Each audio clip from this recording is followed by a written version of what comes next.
wearing all black, Aloha! Here with JC and Jeff. Ain't no time for school today. hitting bombs. Hey, watch this punch cut lob wedge. Place your marshals with cart girls. They're better looking. They're serving drinks. Got to hit bombs off the tee. Phil talking about a guy taking a shit in the cut. Mahalo! That's what we did fireside with Phil. Fire the stick. Hit bomb and attack the pin. Ladies and gentlemen, welcome to the Aloha Press Show. Jeff, first and foremost, I'm not even going to get in the real intro because Jeff and I just had this awkward conversation about some shit I was watching, and it was, maybe it'll come out in Tahoe, but I'm watching the intro. We do the intro to the show every time, and I'm watching the video of the intro, and it's like us at like Pebble Beach, the Dragon, and then like the last final clips is Edgewood Tahoe, and it's the week of the Aloha Press Classic. I know we're going to get to the PGA Tour golf. We're going to get to the big Sanderson, big chicken cock challenge, and then we'll talk about all the things with Bryson and JT and all the drama that's going on in the world of golf. But Jeff, I mean, we're fucking like 5 days away from kicking off the Aloha Press Classic. I mean, with all the stress and all the nonsense of putting together a tournament, it seems like it's right there. It's definitely crunch time. I took a sneaky little trip up there last weekend, just to get a peek of the course. I didn't get to play. There was no home field advantage for me over you next week. I didn't get a little practice in, but it looks beautiful. The weather's hopefully going to be beautiful. Looks like we're gonna get lucky again this year. I can't wait. I'm so excited. The gear's coming in. The player gifts are getting put together. People are starting the side bets already. I got a $100 side bet that went through some text messages today. I'm not involved in it. I might have an offer out there I haven't accepted or declined yet. So it's here. I can't wait. Dude, it's nerve-wracking. Jeff is sending me pictures and videos of his room, and he's overlooking Tahoe, and it just looks amazing. I can't wait to get on a plane ride. But Jeff, let's dive into the epic, amazing week 2 of the PGA Tour Sanderson Farms Challenge. Jeff, I got to be quite honest with you. You reached out on Saturday and identified that I had failed, and I'm now in the we're even in the bottle count because my pick unfortunately did not make the weekend as yours did. And as I saw the text message, I scrambled. I'm like, oh god, Jeff's watching golf. Like I'm not gonna lie, I kind of took Thursday, Friday off from viewing. Jeff, did you have any chance of watching this wonderful tournament? There was no chance for me. The only text message I sent you that was golf related was because I saw an Instagram post where my boy shot 11 under in the second round. And I knew he was absolutely killing Keegan Bradley. So I just, just a little zinger just to rub it in. But I can tell you right now, I didn't watch a single shot. I didn't turn golf on, didn't even think of it. I'm in Tahoe. I got good college football on.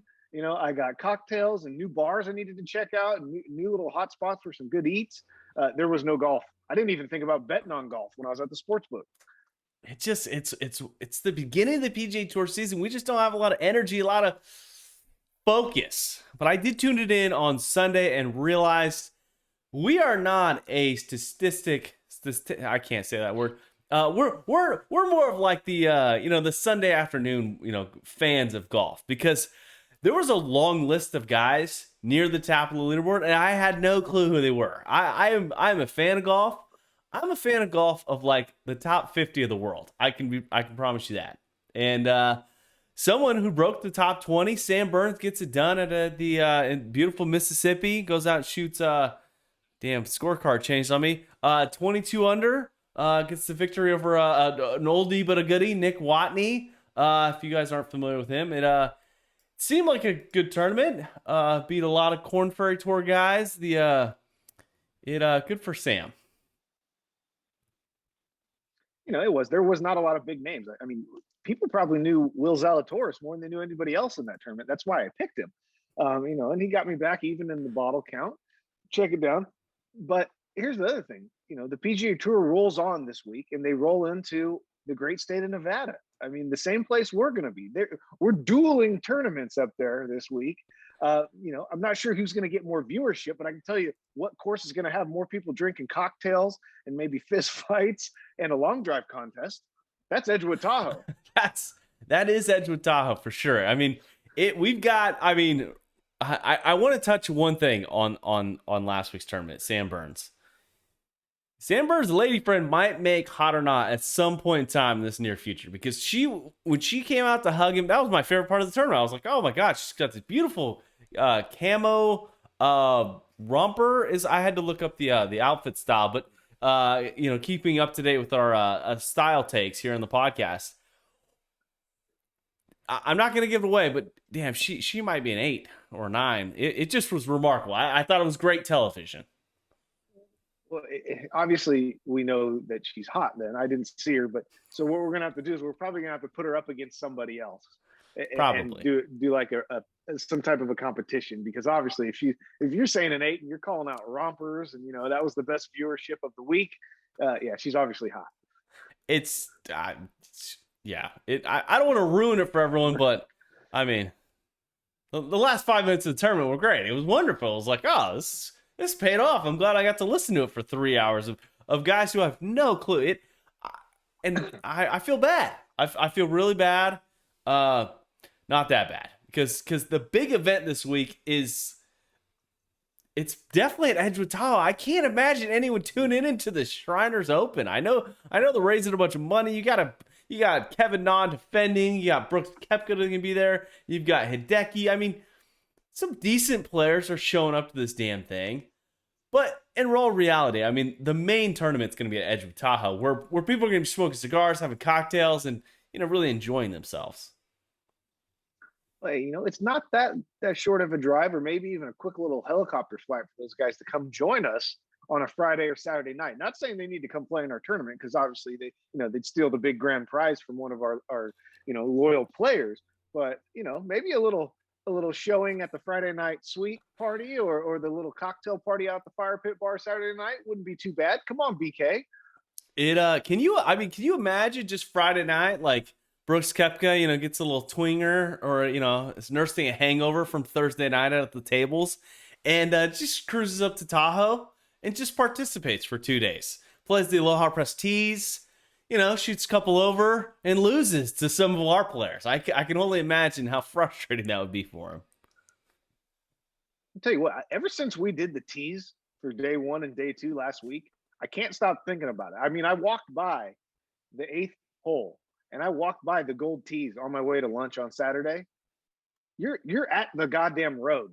There's 100 yards of tree line on your left, and there's we're going to call it OB or water hazard. I'm not sure what it is right now with the drought. To your right, there's just no forgiveness on that hole. And it's playing, I think we said 470, 80, something like that. It's ridiculous. That gives me heart palpitations. Then you throw in a 390-yard par 5 with trouble everywhere. What am I going to do? Hit 7-iron off the tee? I don't know. It's going to be a crazy weekend. I mean, bets are going to be made. But what is our bet this week? I mean, Jeff, you've got the box at the beautiful, Shriners. Who are you taking? Who are you taking to try and take down, one of my picks this week? So to try to go 2-0 this week, I'm going to pick a guy. Because we started the new format where we pick him once and we can forget about him, I figured I might as well get this guy out of the way early. He played respectable last week. I saw his name pop up there once or twice. I'm going to roll the dice, get him out of the way early. I don't even know if you'll ever pick him, but I'm going to go with a guy named Matt Wolf. Power rankings number 17 this week. But he played. He showed some spark last week. So that obviously was that your pick? Oh yeah, it's T11 last week. I mean, goes out, positive attitude. I mean, he's seeing shrinks. I'm assuming he had some type of PCP, therapy. I don't know what he's doing these days, but the 22-year-old kid, goes out there and kills it and goes, hey, I'm ready to destroy it this year. I got a new outlook on life. I'm like, this is a great pick for Vegas, because all the nonsense going on last year with him and his whining. I can only imagine he is not going to the tables between the Thursday and Friday night rounds. Great pick, Jeff. I do worry though. I do worry if he actually finishes the tournament. That's the only thing that gets me, because he's one of those guys that when he's not playing well or something's going wrong, he doesn't just play bad and get a T32. He just quits. So I mean, he could just throw the bottle away real quick. But Did you have a secondary you're ready to throw out there or what? Not really. I mean, the thing that you got to consider when in Vegas is like there's some distractions. You got all kind. I mean, the anticipation of the Aloha Press Classic. You've got the tables. You got, I'm sure, some activity, some gambling going on where most of these guys just don't. They're not around that often. It's fucking right there in town. I would have a tough time. I'm gonna have a tough time this weekend. It just, I understand. To be honest, I was not very prepared, but I'm gonna go with a guy who's in the top rankings here. I don't want to, because there's so many good guys that you gotta save for later. I mean, Scotty Scheffler, Brooks Koepka, Webb Simpson, Will Zalatoris, you know, Sam Burns, Abraham Answer, Louis Oosthuizen, and Joaquin Niemann. I mean, these are guys who are playing pretty good. I'm gonna go with a guy just to get him out of the way, defending champion. I know he ain't going to the fucking Vegas Strip. He loves this place. I think he's won this tournament like 6 times. Actually, no, he's won it twice, and he's a runner-up for like 3 times. I'm assuming. I'm going with Kevin Na as my pick this week.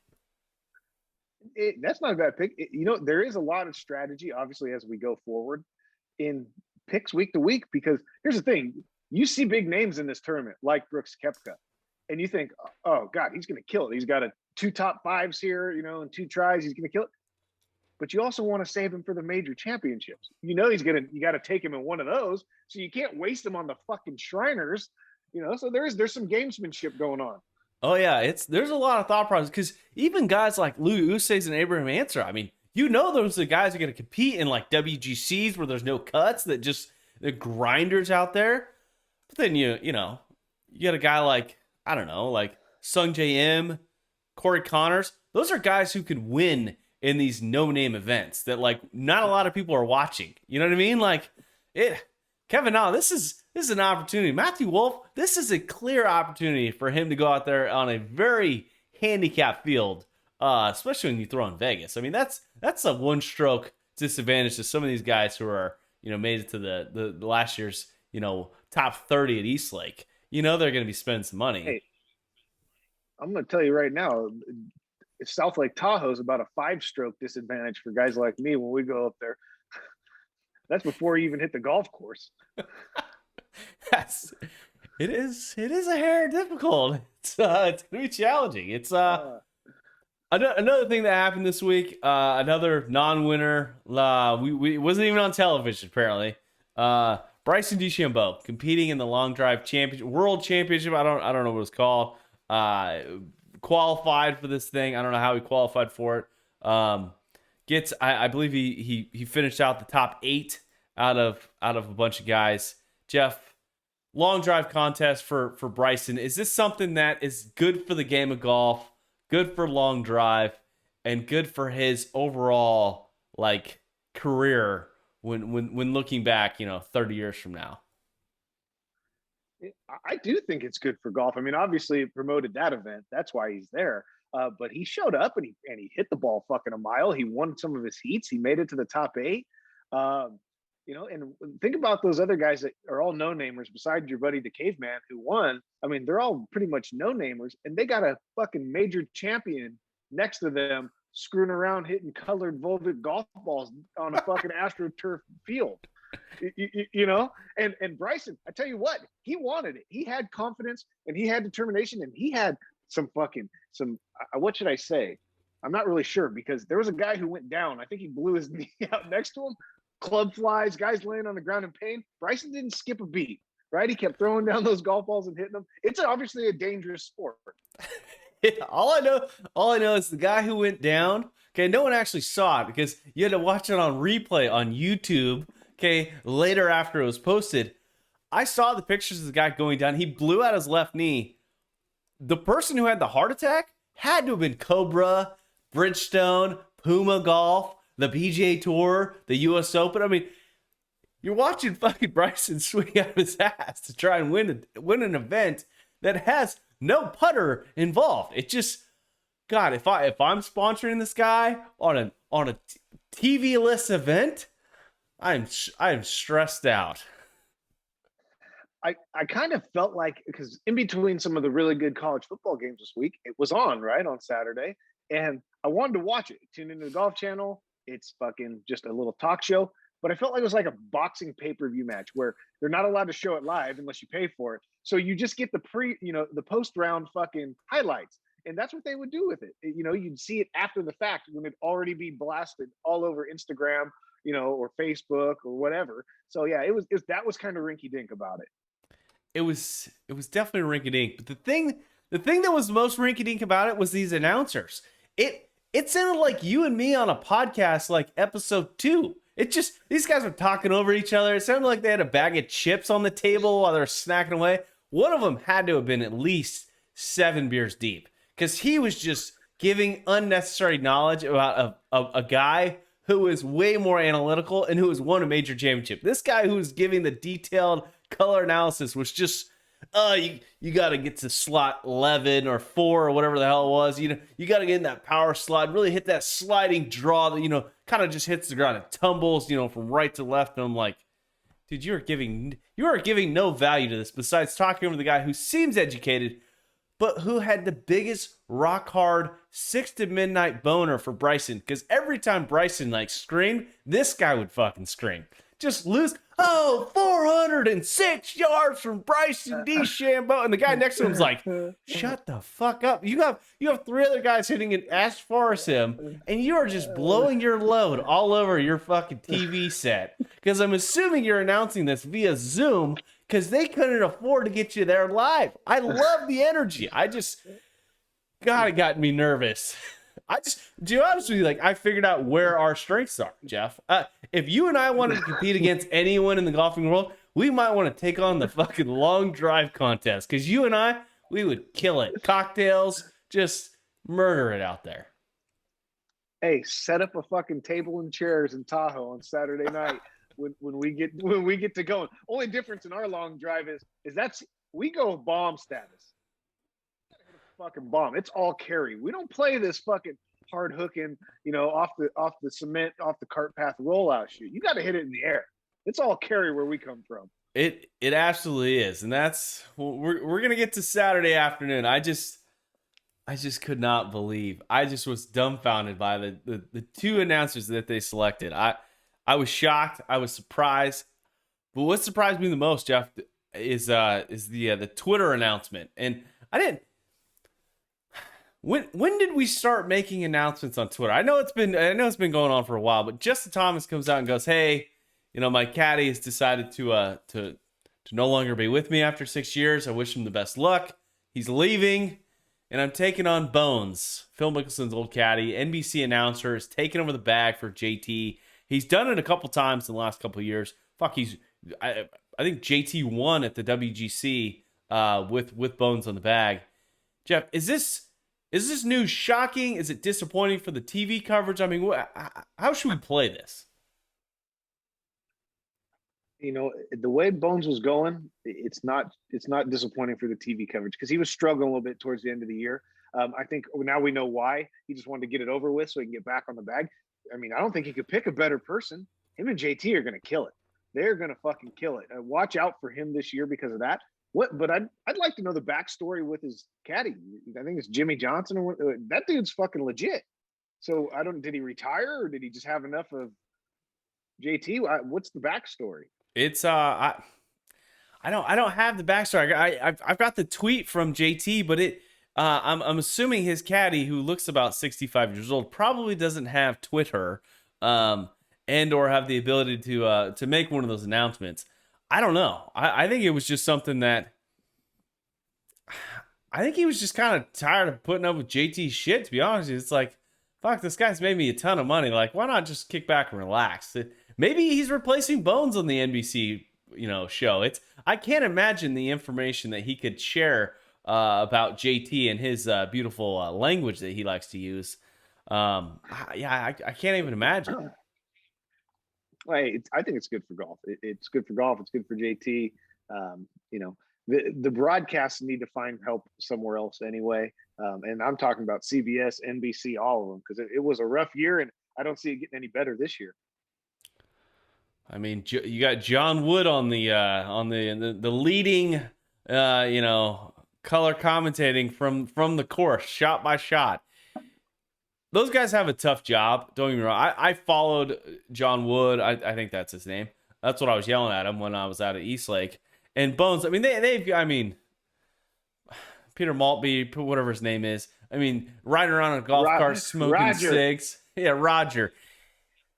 I'd want his job, okay, to be quite honest with you. But these guys walk. I mean, good God, you'd have to walk every single day with a stupid backpack on. That's one job I don't think I'd want. I'd want the Dan Hicks job of sitting in the booth in the air conditioning and, sitting back and relaxing. See, I'd want and you can't dress me like her, but I'd want the Amanda Balionis job. I want the after the fact, after the round, because you get the good and you get the bad. You get a chance to take shots at people if you want. You get a chance to congratulate them. You get to see the real emotion coming off the green. That's what I like. And you get to prepare for it. You get to prep. That's the easiest part. Those questions are scripted. The on the course stuff. Yeah, you're hustling around all day. You got to come up with shit on the. That's not an easy job. The Amanda Balionis job is relatively easy. You know why it's relatively easy for her? It's because she could not do any other job. I mean, I'm pretty sure behind the players, that she's interviewing has a giant board that's got the actual sentence on it, and they gotta like abbreviate some words, and like really spell it out for her. Like, JT, how did you win today? Like, I mean, how tough are these fucking questions? So I get it, Jeff. I don't think you're getting replaced with. I don't know if you're replacing her, unfortunately. I'm not replacing her, but you know what? I'd bring some excitement because we'd sit down. It'd be a cozy, uncomfortable conversation sometimes, and we'd have cocktails together. I'd have a beer for him. What's your favorite cocktail? And then I'd have it for him, and I'd have one with him. And by the end of the round, I'd probably be pretty lit. By the time you get to the winners, or the winner, you might be asking some more difficult questions, like. What are you gonna do with your lady friend there later tonight, huh? How do you guys celebrate on all that cash? Huh? You making it rain, or what are you doing? It's I feel like I'm gonna bleep myself out later. But hey, more news, more drama news is coming out before we get to the Aloha Press Classic. We're trying to speed through this. We gotta give our loyal listeners, some action and not talk, everything about our event. But the Telegraph Sport.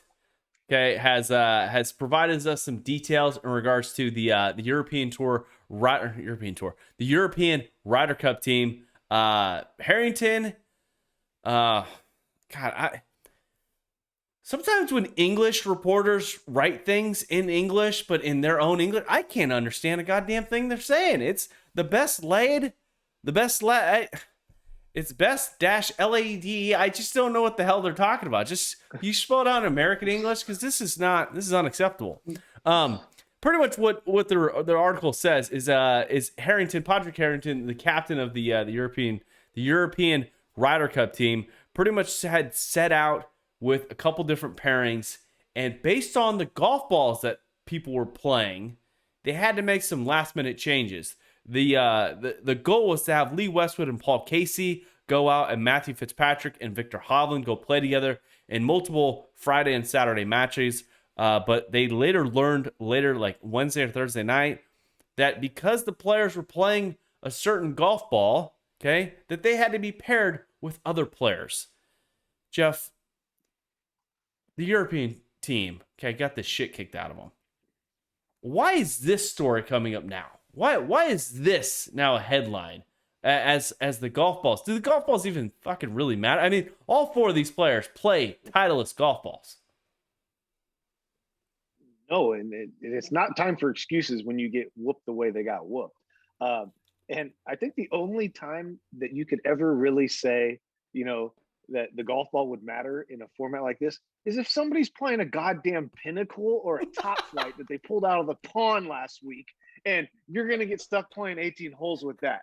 Because the Callaway, the TaylorMade, the Titleist, the Strixon, all those tour balls are pretty goddamn similar that you can get through a round of golf with it. I think if you're changing your team based off of that, you're a poor captain. And that's the reason they got their ass whooped. I could see Lee Westwood, pulling out of his bag, a nice pink laddie, one of those Volvic, off-white, patent leather looking. I mean, I think you're absolutely right. it came down to the difference, not just in like the actual golf ball itself. Titleist makes a couple different versions of the golf ball, right? The Pro V1 and the Pro V1X, and some other ones that no one cares about.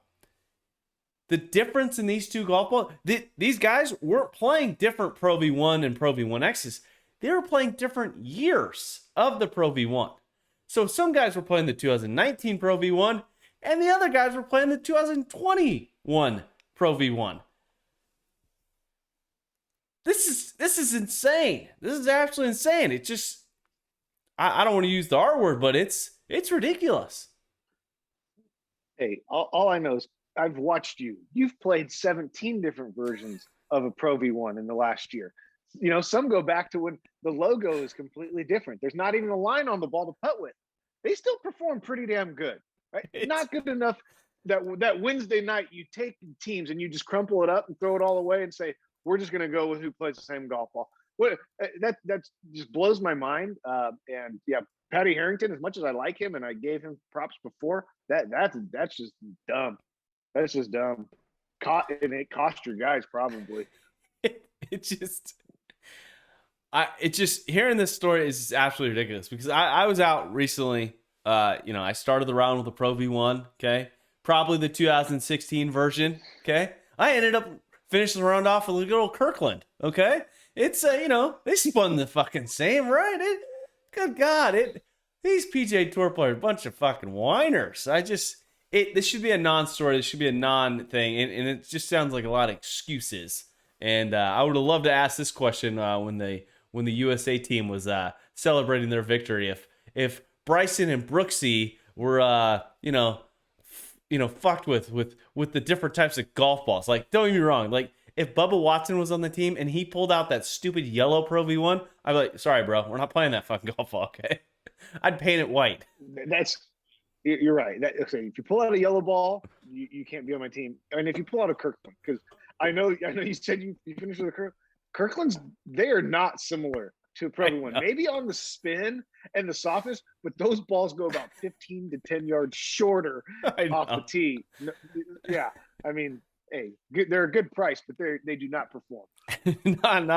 Jeff doesn't see the same value of the $12 golf balls compared to the $47 golf balls. I get it, man. But the real question is, what golf ball are you using this weekend at the Aloha Press Classic? I mean, we're playing at elevation. And again, if you're not being a part of this tournament, go ahead and turn the podcast off. Thanks for listening. Okay, hit the like button, subscribe, do all those fancy things. Hopefully you enjoyed our picks and us rambling on and talking shit about the PGA Tour and all those players. But Jeff, we're at elevation. It's gonna be a hair chilly. Okay, there's gonna be some beanies might be for sale. Okay, to warm up those ears. What golf ball are you playing, and how is it going to affect your game moving forward? Because I've been playing in like 85 and rainy in these last couple weeks. How is it going to affect your game? Well, I haven't played any cold weather golf. I mean, if we get a little chilly weather up there, which we could get, it's still going to be sunny. It could be different. I tend to go back and forth between the Pro V1 and the TaylorMade, the TP5. Just so happens that, our good buddy Ben somehow still has a connection. So, he's coming up with $27, box of a dozen. I can't pass that up. So I'm going to be playing the TP5, the new version of the TP5 while we're up in Tahoe. All right. So it clearly comes down to the deal. Okay. Is Jeff plays cold weather, whatever good deal of golf balls he can get. I'm the same way. Okay. I take advantage of the mixed box of slightly used Bridgestones. I'm a big Bridgestone guy, okay? Me and Tiger Woods. I'll probably be mixing it up between the Tour BX and that one spins quite a bit. So if things get out of whack off the tee, you go to the lower swing speed one, really straight off the tee, the Tour BRX or something. I don't know, it's got some weird line on it. It'll be fine. But I mean, What's the one thing that people could look forward to the most at the Classic that you recommend? Like, hey, like golf course wise, golfing. I mean, what is the thing that they need to prepare for the most? I mean, besides the weather, that's all nonsense. It's you warm yourself up by a few cocktails, have a few shots of Jack, get you ready, get you set, warmed up. You're gonna be whipping out the ding ding anyways, peeing outside. So you're going to be used to the cold weather temperatures. Jeff, what's the one thing you got to tell people to get prepared for when it comes up next week? Most important thing is eat something, right? Because cocktails, there are plenty. They're there in the beginning, they're there at the end. But eat something. That's first and foremost. Eat something. Know that you're going to get about 10 yards more out of your irons and maybe a little bit more out of your driver. So calculate your distances, check your clubs. But here's and this is a very unpopular position right here, but I wouldn't even go to the driving range. I wouldn't even go. I would just go. They have a putting green and a chipping green. Go fucking work there, because 2/3, 66% of your shots this weekend are going to come within about 20 yards of that fucking green. And if the course setup is like it was last year, and the colder temperatures are going to be there, they just are. We just can't get around. It's going to be sunny, but it's not going to be 95 degrees up there.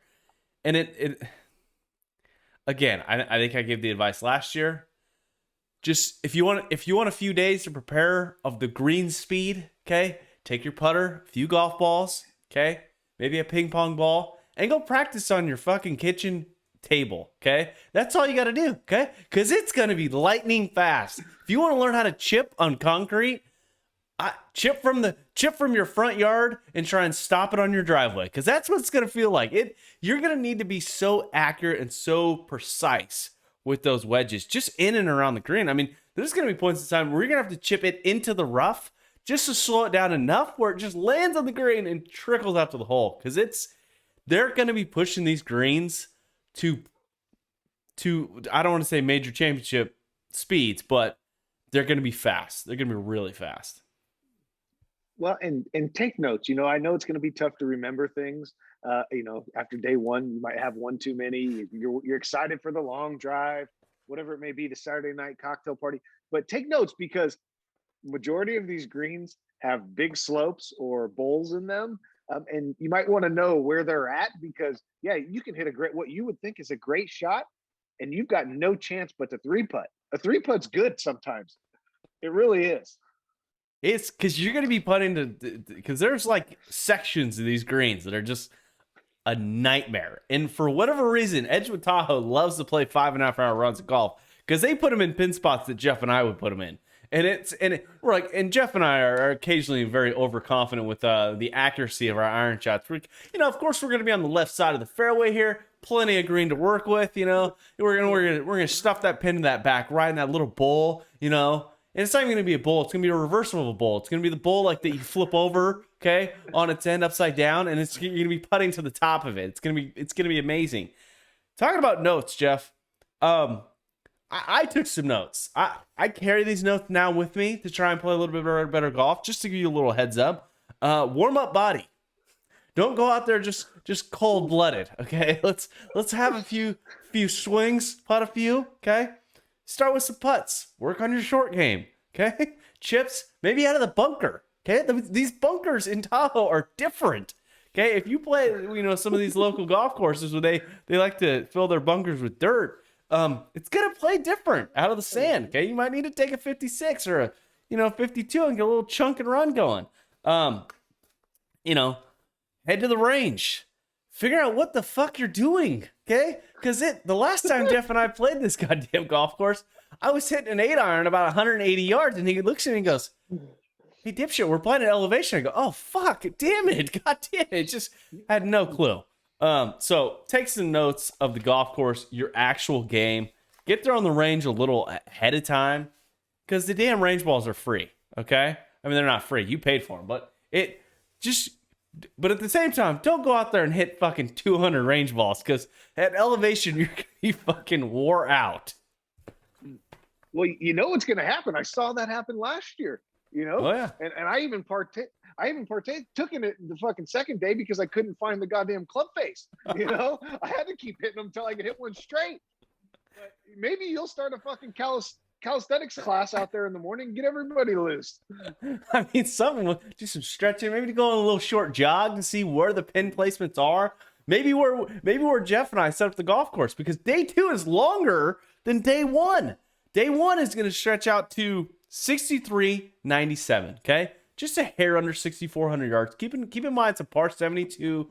Most of you guys that are coming to the golf course, you're going to be playing one of those Parkland style golf courses that are 7,100 yards. You're going to be playing from the white tips, stretching them out at 57, 5,800 yards.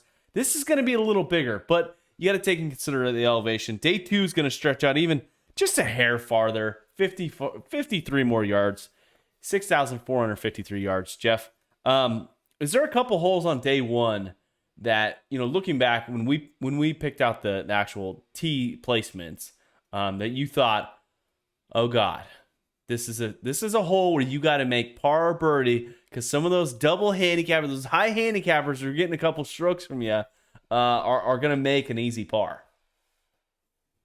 Oh yeah, I mean, for these guys that are playing in the scratch division this week and going for that championship and think they're going to make a little bit of money on the skins, you're sadly mistaken if you ain't making birdies or eagles, because the double pops, and there may even be a couple triple pops out there somewhere on a par 5. It's going to be real tough to beat guys like that. But we did kind of a favor to everyone, some shorties and some long ones. So you kind of you mix it up like we talked about. Number 8, a par from a scratch guy, that might win a skin. You never know. A birdie's definitely going to win one. I mean, where else can you hit a drive? You can legitimately hit a drive 300 yards in the fairway and have 0 shot at the green. There's the fucking tree there. Just to give you guys an idea, day 1, hole 8. Okay, if you're familiar with Edgewood, it's one of the holes on the left hand side when you're coming into the property. It's the one that's got a ginormous, beautiful pine tree in the middle of the goddamn fairway. It is awesome. If you don't pound it day 1, you're going to be stuck behind this fucker, and we've all been stuck behind it. It sucks because you got to hit like a punch cut, and you got OB running down all down the left side. So if you get a little ahead of yourself with your hands and you flip it at the wrong time at the bottom of your swing, you're going to hit a pull hook. You better pray it hits the fucking fence or a car and ricochets back into play, because it ain't good, because it stretches out day 1 at the white tee box, okay, at the Aloha Press tees. It's going to be 382 yards. Okay, keep in mind, for a guy on the PGA Tour, that means driver wedge, okay? And it's a tiny wedge, sand wedge, lob wedge, something. It's way past the tree. Most of us who carried about 220, okay, you're going to have 160 yards in, okay? Which means you're going to be hitting like 7-iron. And you're going to have to hit a cut 7-iron, okay? Or maybe a slice 7-iron. Or a big sloppy hook 6. You never know. But day 2, that's where it's going to punch you right in the teeth.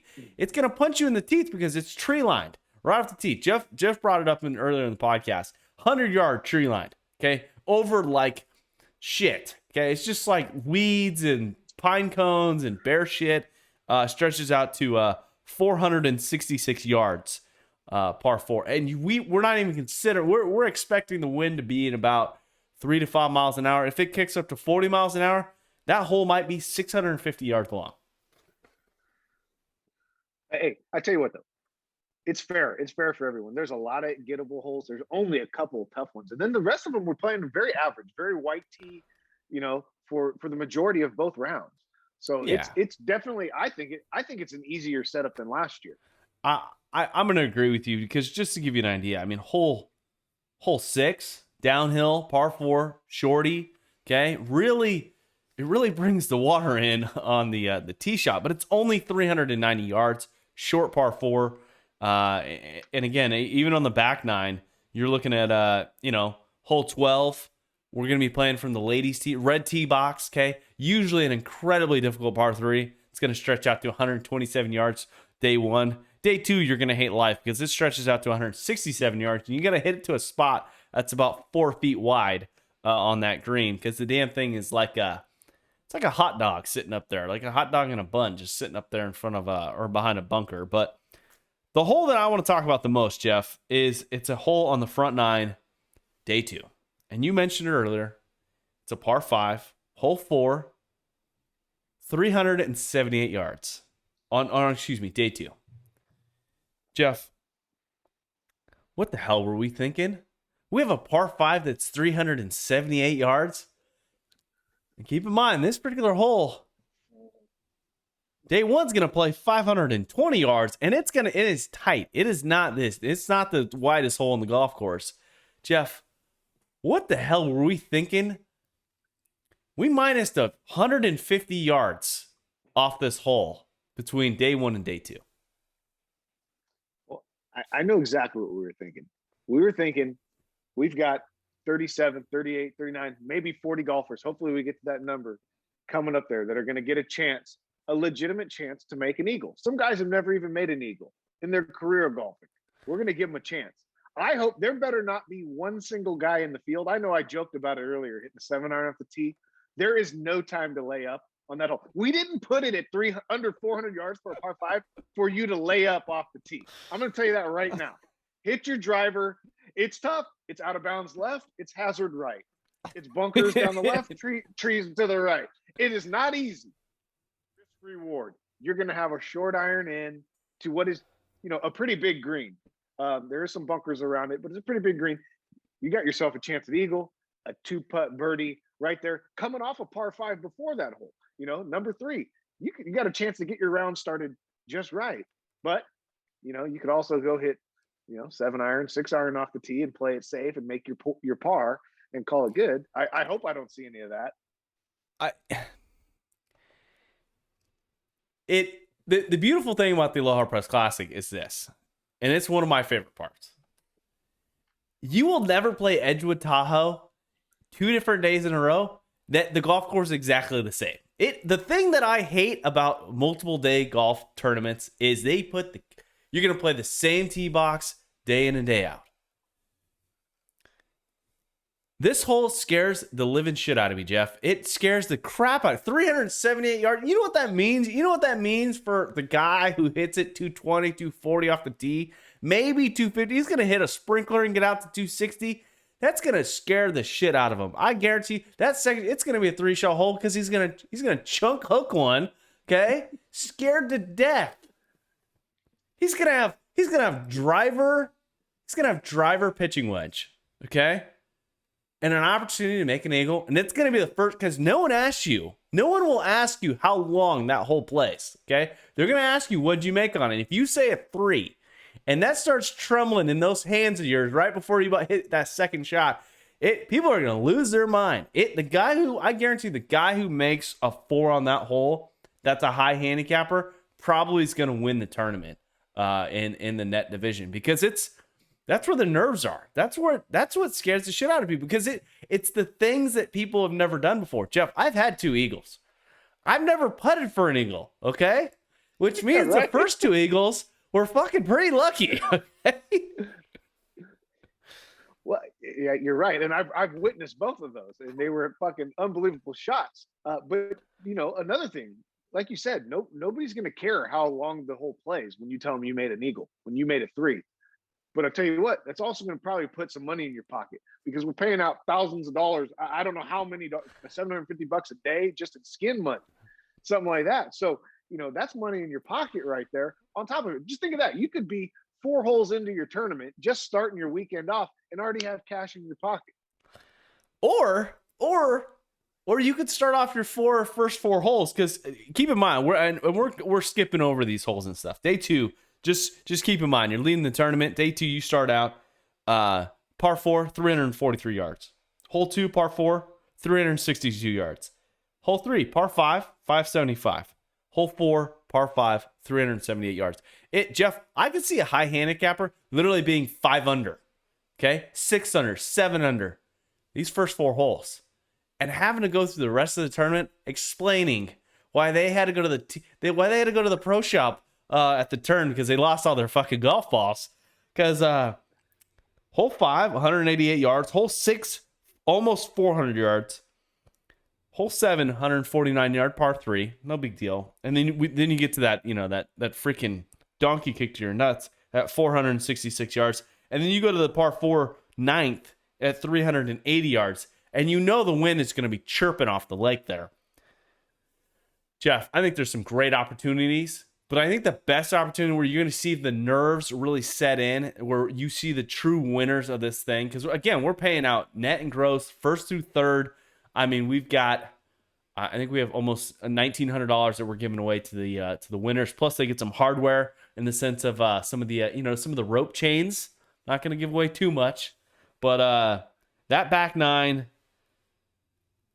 those final 3 holes, Jeff. I mean, I look at it day 2. I mean, you got a par 5 that's 533, super reachable downhill.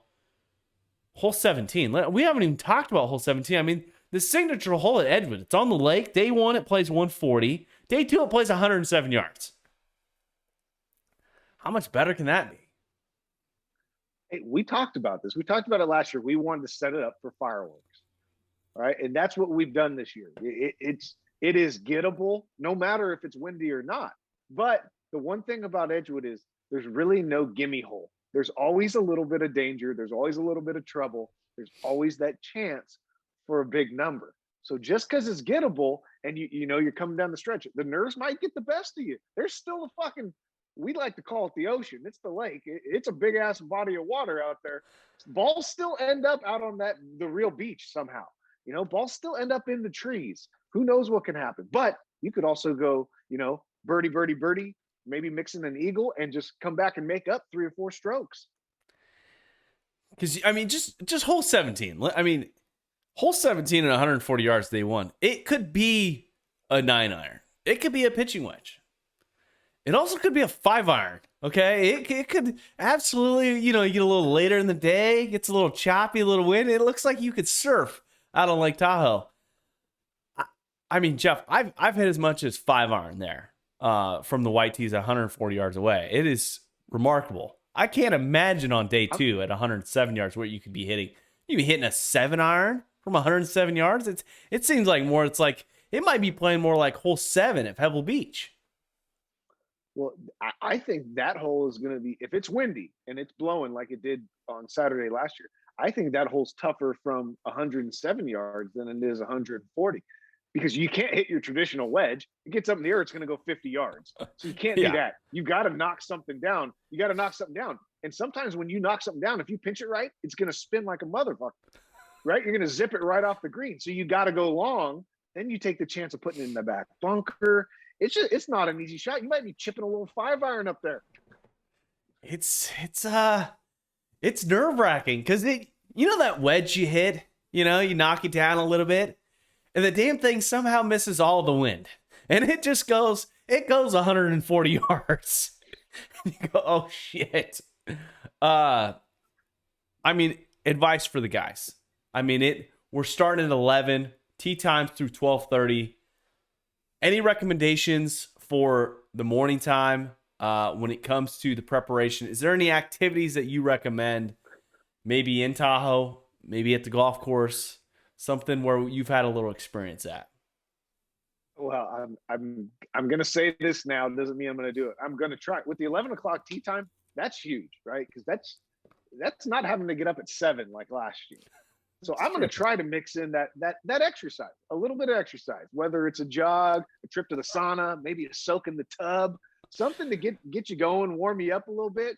Then you can mix in the Bloody Mary or the screwdriver, something like that. That's my goal. That's my goal, JC. I'm going to try to wake up. You're going to see me running down fucking State Line, right? Freezing cold with the fucking new Aloha Press beanie on. And that's going to get the blood flowing, get the juices going, probably, hopefully sweat out a little bit of the boost from the night before. Then I'll make my way out to the course on time. It's, Jeff, you mentioned something, I'm going to do a short Ironman. I've decided I'm going to do a little swim in the morning. Okay. Do a little jog. Okay, it's modified Ironman. It's gonna be a jog to the lake. I'm gonna dive in the fucking into the lake because I'm gonna be hair hung over, and then I'm gonna steal someone's bike to get back because I'm gonna be freezing my balls off. And I feel like that's how you start day 2 on a Sunday. Get the Holy Spirit. Maybe do a little baptism to really bring the new Aloha Press folks in. I'm just kidding. Don't fucking do that. That'd be crazy. But my thing is this. Like, if you're going to get prepared and you're going to show up a hair early, because there's going to be some guys out there that finish their night off Saturday night at 5 o'clock in the morning, and they're going to have 4 or 5 hours of sleep. I recommend the breakfast burrito at the little snack shack at Edgewood. Absolutely amazing. Okay, talk to Donna. She's unbelievable. Makes a great burrito. Ask for no onions, okay? Always a bad flavor in the morning after a few cocktails. Jeff, I need the over and under. Is there anyone going to be showing up to the golf course this year with A, no shoes, B, running, sprinting to their tee time, and or with a small back injury like we had last year? I don't think you're going to get any of the first two. I think those extra couple hours are going to make a big difference for the guys. Let them, rehab a little bit. But it could also backfire a little bit, just because that's a couple extra hours to drink before your tee time. So it could go either way. I mean, the Lucky Beaver doesn't close. So if you find yourself stumbling in there or showing up there early in the morning, you could put yourself in a spot before your tee time. Some guys don't go off till noon. But injuries, yes, it happens, JC. It happens. It's cold at night, lack of sleep, sleeping in weird places. It can happen. You can get a tweak in the neck, a tweak in your back. Your leg can go numb. If you fall asleep in the hallway outside your room because you forgot your room key, or you gave it to some individual who you don't actually want in your room, or an angry pimp that shows up to after the activities. We've seen it all. Okay, we've seen it all. We've dove in and done horrible things in Tahoe. It's a memorable place. I recommend anyone just go out there and live life. Okay, you never know what's gonna happen. I just want to read off a few of the comments. Every event that we host, okay, I like to add this little question at the bottom, and it always sparks some creativity from the participants. It's I'm gonna go and just log into the guest list, and we're gonna tune in. I always ask the simple question: is there anything that we should know about you? Maybe I just kind of it's a little open ended. It's the way it goes. I can't fucking find it right now. Let's see here as I'm pulling it up. Jeff, I mean, last year we had a couple comments on there that kind of scared me. Let's see here. Let me see if I can pull it up real quick. Because some of the things, I brought up a couple of things to Jeff, and Jeff goes, who's coming to the tournament? Who do they want to be paired with? I'm like, yeah, they want to be paired with, so-and-so. And he's like, that's an NFL football player. And I'm like, what are you talking about? He's like, no. All right. Let's start with the guy who thought it was really funny, because I didn't know who the fuck I knew who one player was, but Ben Quintuck, or however the hell you say his name. Hopefully I don't offend him. 14.8 handicap. Seems like a guy who can play a little bit. He's new to the adventure. He's gonna be he suggested that he wanted to play with Sean Bellotti, so we went ahead and paired him up with him, no problem. I went to look for Justin Herbert and Matthew Stafford in the guest list, and unfortunately I didn't find them. So unfortunately, Ben, you are stuck with just Sean. You guys are the lonely twosome at the end of the day. Good luck. You're gonna have to find you two new players, okay, asshole. I was like, Matthew Stafford, I know that guy from somewhere. Is he from Detroit? Anyways, another one, Sean Bellotti, okay, always bringing the heat. Asked him, is there anything we should know? He goes, anyone who can drop bombs, Bellotti's, I suppose, almighty Timmy T, if he makes an appearance, if things don't get in the way. I also enjoyed the comment from, looks like, let's see here. Did I edit that one out? I might have edited that one out. Bo Gilman said something to the effect of, I'm the asshole that's going to show up, buy every beer from the cart girl, and drink all of them, and then insult the bartender and call him some horrible names, which I thought was hilarious. So I appreciate the entertainment. When I'm entering the teas and the players, I appreciate the insightfulness and the entertainment. But Jeff, on a real note, who's the guy that you look at the field and realize they could win this damn thing? I mean, besides yourself.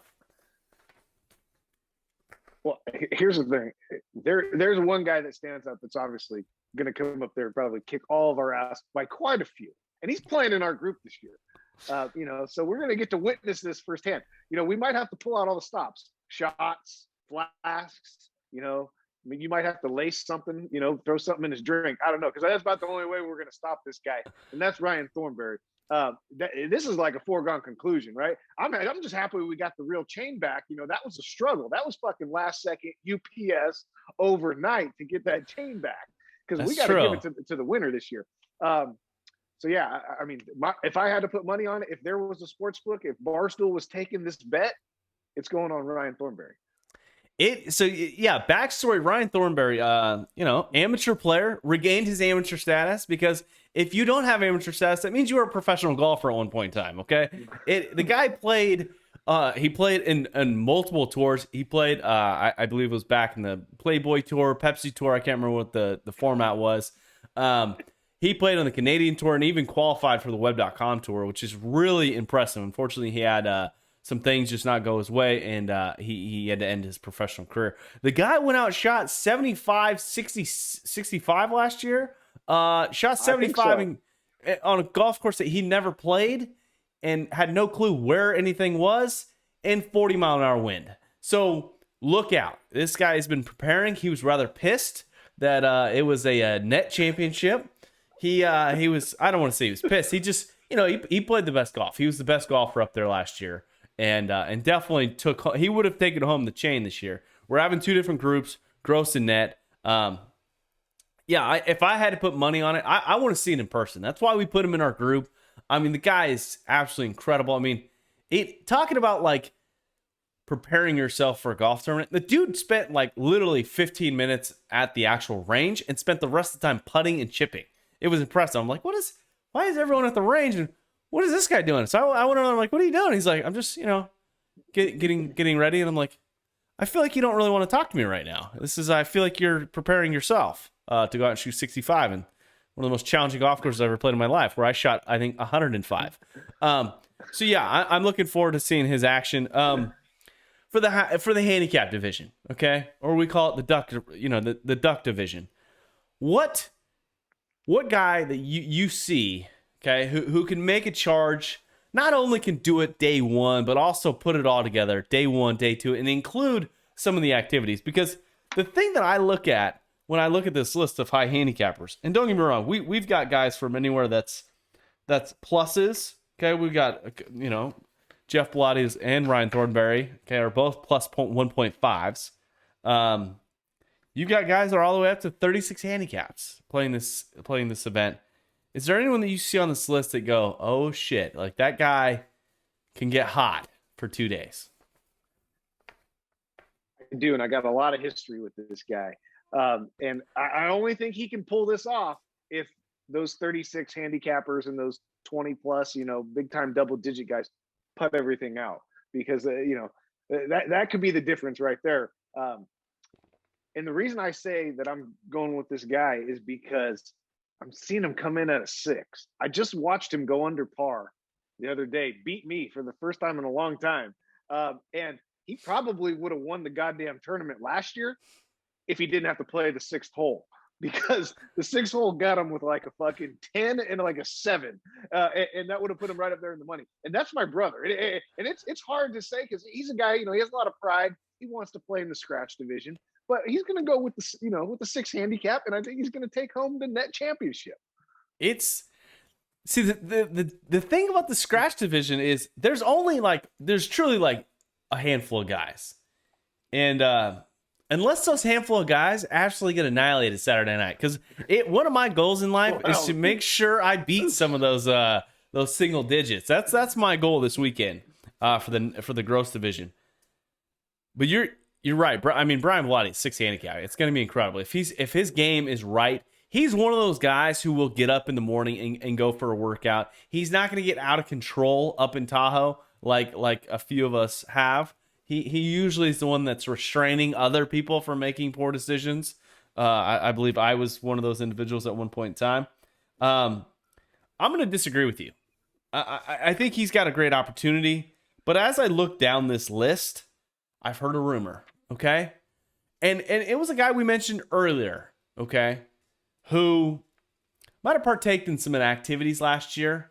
And I heard a rumor that it might be more of a family trip this year. And I'm going to go with also another 6 handicap who I heard is playing some decent golf. He's gotten used to his custom clubs that he had custom made right before the last year's classic. I'm going to go with Bo Gilman. at 6 handicap. I mean, if the guy can put it together and keep his shoes on and maybe not hammer 8 beers before the first tee, I think he's going to have a great opportunity to go out there and win. I'm not saying the gross division. I'm saying the net division. I think, as long as some of those 36 handicappers have to 4-putt every hole, I think he's going to have an incredible time, an incredible event. Also, probably because he's playing with a group of guys who are also pretty legit. Jeremy Edwards, 5.8 handicap. I mean, Doug Van Order, 10.1. Joe Villa, 11 handicap. So it seems like there's going to be some probably some laser focus as long as they don't get out of hand out at the tables the night before. Hey, that group's a toss-up. I know you want to call it a family trip, and I heard the same rumors. But there's a lot of influence in that group. There's a lot of influence in the group of the Aloha Press as a whole, and that is not early bedtimes and setting alarms. That is stumble into your room and showering in the morning just to wake yourself up and drag yourself through the course. Some guys wearing the same exact golf outfit they wore this first day. So, more power to them if they can pick. We'll see. It's up in the air. It's up in the air. But I think it's funny that for the net division we picked 2 guys with 6 handicaps. I mean, those are good golfers. And we're in the net division where there's guys with humongous handicaps that all they got to do is play halfway decent. Well, halfway decent at your local muni is way different than Edgewood. Edgewood just has this special spark that absolutely takes a 25 handicap and turns them into a 40 handicap. Especially so, again, the rules are simple. Okay, and I have it in I call it the guidelines, but have fun, play fast. Every shot counts. No gimmies, mulligans, no breakfast balls, no nonsense, no bullshit. Yes, that means 3-foot putts you missed. That would typically be a gimme. It is not this weekend. Money is on the fucking line. If I had to express anything, is 3-footers are 3-footers, and this week you're gonna miss some, and it's gonna be disappointing because the 3-footer that you thought you had coming back is now a 9-footer. Okay. And it might be a 15-footer at times. It just, you never know. So I think that's going to be the big difference. I look forward to the guys and just them going out and having a fucking crazy good time. It's going to be a tough golf course. It's going to be a tough atmosphere. Hopefully we set up the golf course and the weather cooperates and we have a great event. Activity wise, Friday night, little activities. We're going to do the same thing we did last year. We're going to have a little suite. Okay, we're not sure about the regulations that might go into place dealing with the C word. Jeff, expectations Friday night for the I can't remember what we called it. The tap room, I think is what we called it last year. Out at the Hard Rock. Yeah, I don't think we're going to have any issues with the Hard Rock. Guys are going to come and go as they want. Guys work Friday. They're going to get up there a little bit later. After 7 o'clock, start stumbling in. We've got the bartender coming. Carolyn's going to come up and take care of us again, make some good cocktails. We're going to have cigars for everybody, and just a good chance to chill, get your player gift, and then, make your way out on the town. Maybe you want to go get a snack. Maybe you want to just hit the bars, do what you got to do. Maybe you want to go home and go to bed and rest up, for your 11 o'clock tee time. But Friday night is kind of just that break-in period. Unfortunately for guys like me and you, we're going to be up there at about noon. And we may have had one too many before we even get to Friday night. It's just the way it goes. I'm flying into California. We're going to venture out and, hopefully have enough cigars and booze left before we get there on Friday. Hey, it wouldn't surprise me though when we get out to the golf course at noon to help Edgewood get our stuff set up and get all the equipment right, that we don't see a couple of our participants out there playing. I haven't heard of anybody taking a Friday round yet at Edgewood, but it wouldn't shock me if there was a few that were going to do that. It's last year about an eighth of the field went out and put in a nice practice round. Which they were, so last year we didn't disclose the tee markers, and you just showed up and we were like, fuck, I guess we'll find out where the markers are. This year we actually gave you a heads up and are going to show you day 1 and day 2. I can only imagine what rinky-dink tee boxes that they're going to play on Friday. I would love to see their faces when they look at the scorecard and go 378 yard par 5, huh boys? You got a 466-yard par 4. What are we doing? It's just, I love it. I love the flexibility. I love the uniqueness. This is what, I don't want to call it a major championship, but that's what it's going to feel like for sure. Jeff, looking forward to it. I'll be back out in California on Wednesday. We'll get some things done. Any final thoughts before we wrap this thing up?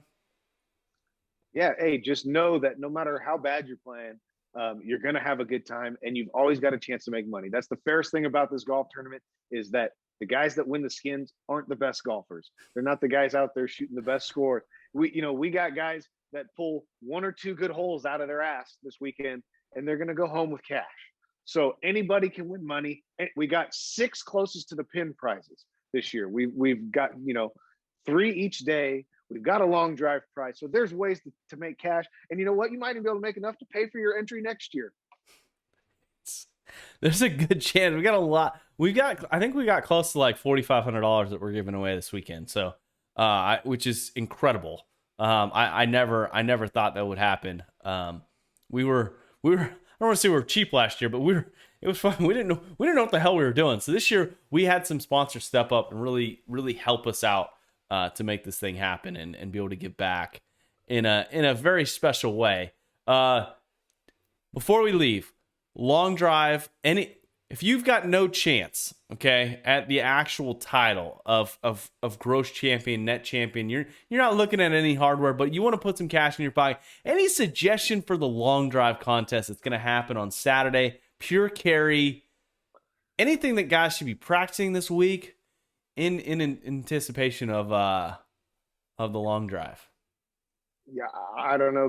Go find Bryson DeChambeau's long ass driver and get out there and swing as hard as you can. Don't hurt yourself though. You got another day of golf you got to get through. Don't go down for the count. We're not calling the ambulance. We're not fucking rushing you out, because you got to make it to the Saturday night cocktail party. Mikey Lottie coming through with a cool G for us to go out and party and drink on. You can't miss that. So don't fucking put yourself into the hospital. Trust me, Team Aloha Press did not bring their crutches, okay, to Tahoe, okay?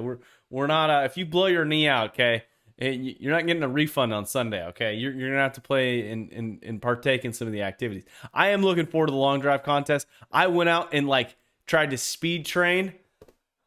God, I speed trained, pull hooks all day long. It was incredible. About every 1 out of 12 shots, I crushed, but it was...